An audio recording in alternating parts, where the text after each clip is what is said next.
Music. I am Daniel Cudmore, and I'm playing the character Felix, which is part of the Volturi Guard, essentially one of the most violent, sort of animalistic characters in the book so far. My name is Charlie Bewley. I am playing Dimitri, who is the Volturi Guard with unparalleled tracking abilities. Sidekick to Felix and General Casanova of life.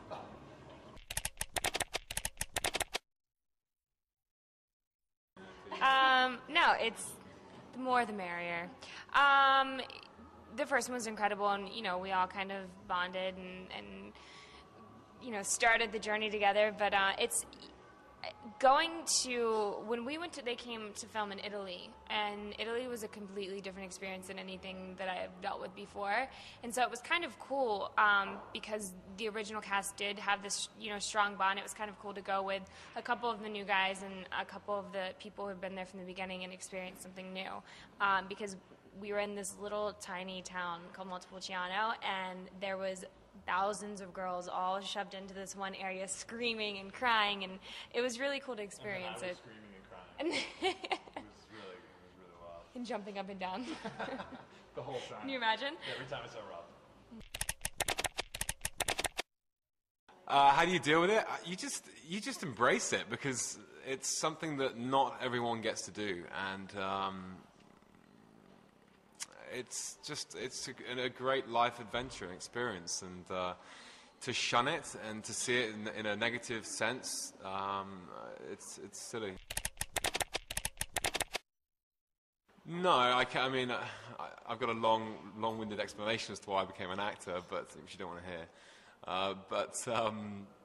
No, that's just a byproduct of acting, and it's something you have to deal with, and it's down to whoever you are and however you embrace things as to how you deal with things like that. And everyone has their own different ways. Personally, I love it, and it's fun.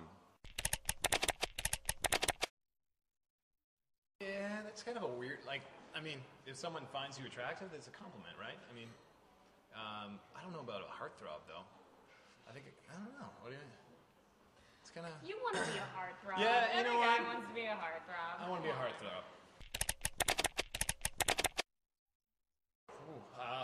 For me, I started reading the books and then just started building a character from what I thought from reading the books, where he was kind of going and where he's been and what he's been through, and I just sort of piece by piece started building and working on it, and that's kind of the way I went about it. I just really tried to tag what kind of emotion he's feeling and sort of his history, and I just sort of built it layer by layer.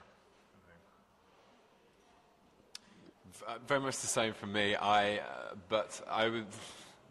was such a short timeline between when I actually got the audition and had to audition. I had to find people who had actually read the books. So I went online, I went to forums and told people that I had this audition, and they would help me out with the character. I obviously had a base, sort of background of what he was. When it came to actually filming, you've got stuff like to factor in, like the other actors, and you've got the wardrobe, and you've got the set, and contact lenses, which you never wear before. And suddenly then is when you look yourself in the mirror, and you put yourself in the set, and suddenly that's been your home for 700 years, and therefore these different kind of idiosyncrasies of your character come out that you've never even rehearsed before. And that was really, that was a good thing to happen.